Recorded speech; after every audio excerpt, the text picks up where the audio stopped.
नमस्कार दोस्तों, स्वागत है आपका हमारी आज की इस नई प्रस्तुति में। आज मैं आपके लिए एक और प्रस्तुति लेकर आई हूँ।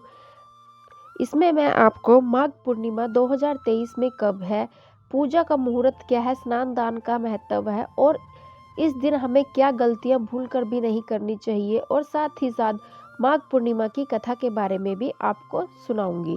तो आइए कथा को शुरू करते हैं।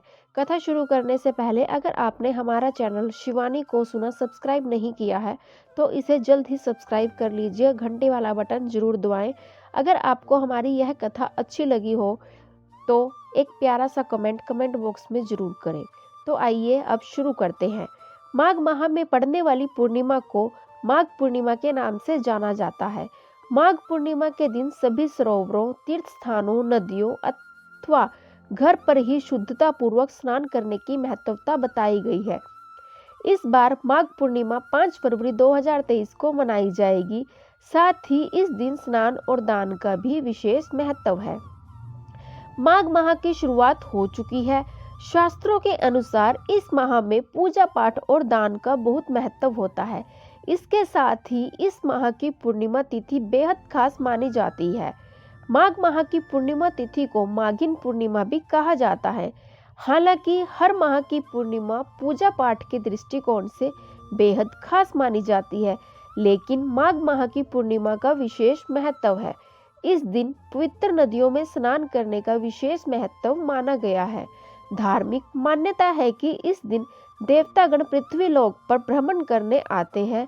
साथ ही इस दिन गंगा स्नान और दान करने से देवतागण प्रसन्न हो जाते हैं। माघ पूर्णिमा का शुभ मुहूर्त कब है? हिंदू पंचांग के अनुसार माघ पूर्णिमा की शुरुआत 4 फरवरी 2023 दिन शनिवार को रात 9:29 पर होगी और इसका समापन 5 फरवरी रविवार को रात 11:58 पर होगा। उदय तिथि के अनुसार माघ पूर्णिमा 5 फरवरी को ही मनाई जाएगी। इस दिन सर्वार्थ सिद्धि योग की शुरुआत सुबह 7:07 से लेकर दिन में 12:13 तक रहेगी। साथ ही इस दिन पुष्य और अक्षलेषा नक्षत्र का निर्माण भी होगा, जो माघ पूर्णिमा के लिए बेहद शुभ माना जाता है। अब मैं आपको माघ पूर्णिमा की पूजन विधि बताऊंगी। तो आइए शुरू करते हैं।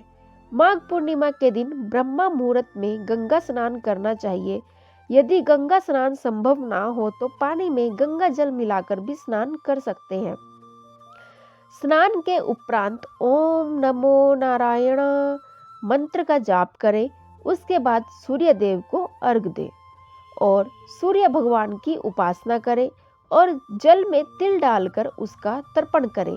उसके बाद पूजा आरंभ करें और भोग में चरणामृत, पान, तिल, मौली, रोली, फल, फूल, कुमकुम, पंचगव्य, सुपारी, दूर्वा आदि जैसी चीजें अर्पित करें। अंत में आरती और प्रार्थना जरूर करें। पूर्णिमा पर धन की देवी माँ लक्ष्मी की पूजा करें। पूर्णिमा के दिन दान, उपदान और चंद्रमा को अर्घ देना चाहिए। साथ ही इस दिन चंद्रमा के स्तोत्र का पाठ भी करना चाहिए। माघ पूर्णिमा का क्या महत्व है, आइए इसके बारे में विस्तार से मैं आपको बताती हूँ। माघा नक्षत्र के दिन माघा नक्षत्र के नाम से माघ पूर्णिमा की उत्पत्ति होती है। मान्यता है कि माघ माह में देवता पृथ्वी पर आते हैं और मनुष्य रूप धारण करके प्रयागराज में स्नान, दान और जप करते हैं। इसीलिए कहा जाता है कि इस दिन प्रयागराज में गंगा स्नान करने से समस्त मनोकामनाएं पूर्ण होती है और मोक्ष की प्राप्ति होती है। शास्त्रों के अनुसार यदि माघ माह पूर्णिमा के दिन पुष्य नक्षत्र हो तो इस तिथि का महत्व और भी बढ़ जाता है। अब मैं आपको कल्पवास के बारे में बताती हूँ कि कल्पवास क्या होता है। प्रयागराज में हर साल माघ मेला लगता है, जिसे कल्पवास कहा जाता है। इसमें देश विदेश से श्रद्धालु शामिल होते हैं। प्रयागराज में कल्पवास की परंपरा सदियों से चली आ रही है। कल्पवास का समापन माघ पूर्णिमा के दिन स्नान के साथ होता है। माघ मास में कल्पवास की बड़ी महिमा है। कल्पवास का अर्थ है संगम के तट पर निवास कर वेदों का अध्ययन और ध्यान करना। कल्पवास धैर्य, अहिंसा और भक्ति का संकल्प होता है। तो यह थी कल्पवास के बारे में सूचना जो मैंने आपको दी है। अब मैं आपको माघ पूर्णिमा के दिन हमें क्या काम भूलकर भी नहीं करने चाहिए, इसके बारे में आपको बताऊंगी। तो आइए सुनते हैं कि हमें कौन से काम इस दिन नहीं करने चाहिए। सबसे पहला काम है, हमें देर तक नहीं सोना चाहिए। माघ पूर्णिमा के दिन देर तक नहीं सोना चाहिए। ऐसा करने से जीवन में दुर्भाग्य आता है। साथ ही इस दिन घर को गंदा नहीं रखना चाहिए। इससे घर में नकारात्मकता आती है और माँ धन की देवी लक्ष्मी का आगमन नहीं होता है। दूसरा है, माघ पूर्णिमा के दिन काले वस्त्र पहनना निषेध माना गया है। ऐसा करने से जीवन में नकारात्मकता ऊर्जा आने लगती है। साथ ही मनुष्य की बुद्धि खराब होती है। इसलिए इस दिन काले वस्त्र नहीं पहनने चाहिए। माघ पूर्णिमा के दिन घर में किसी भी तरह का कलह या लड़ाई झगड़ा नहीं करना चाहिए। ऐसा करने से घर में सुख शांति भंग हो जाती है। साथ ही माता लक्ष्मी भी नाराज हो जाती है, जिसका असर आर्थिक स्थिति पर पड़ता है। तो इस दिन हमें लड़ाई झगड़ा बिल्कुल भी नहीं करना चाहिए। इस दिन बाल और नाखून नहीं कटवाने चाहिए। बालों और नाखूनों को काटने के बाद शरीर को मृत हिस्सों के रूप में देखा जाता है। इसलिए पूर्णिमा तिथि के दिन इन भागों को काटने से माता लक्ष्मी रुष्ट हो जाती है।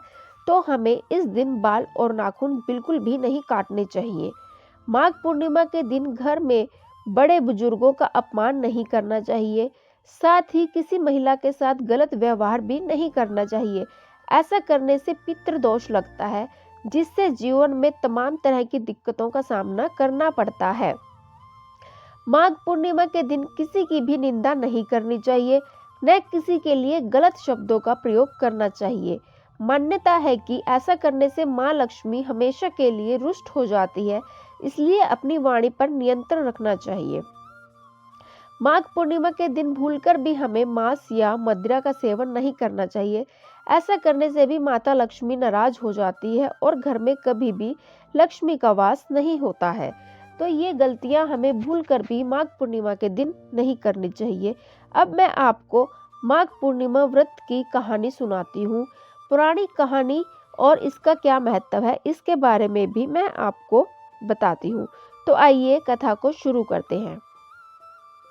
पौराणिक कथा के अनुसार कांतिका नगर में धनेश्वर नाम का एक ब्राह्मण रहता था। ब्राह्मण भिक्षा मांगकर अपने जीवन का निर्वाह करता था। ब्राह्मण की पत्नी को कोई संतान नहीं थी, इसलिए उसकी पत्नी भिक्षा मांगने के लिए नगर में गई, लेकिन नगर वासियों ने बांझ कहकर उसे भिक्षा नहीं दी। उसी समय किसी ने उसे 16 दिन तक मां काली की पूजा करने की सलाह दी। यह सुनकर ब्राह्मणी ने भक्ति पूर्वक मां काली की पूजा की और माता काली की आराधना की।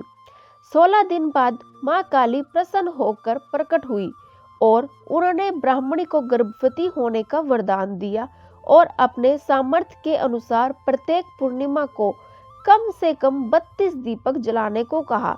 एक दिन ब्राह्मणी ने अपनी पत्नी को पूजा के लिए आम के पेड़ से कच्चा फल तोड़ कर दिया। तब उसकी पत्नी ने उस फल को लेकर मां काली की पूजा की।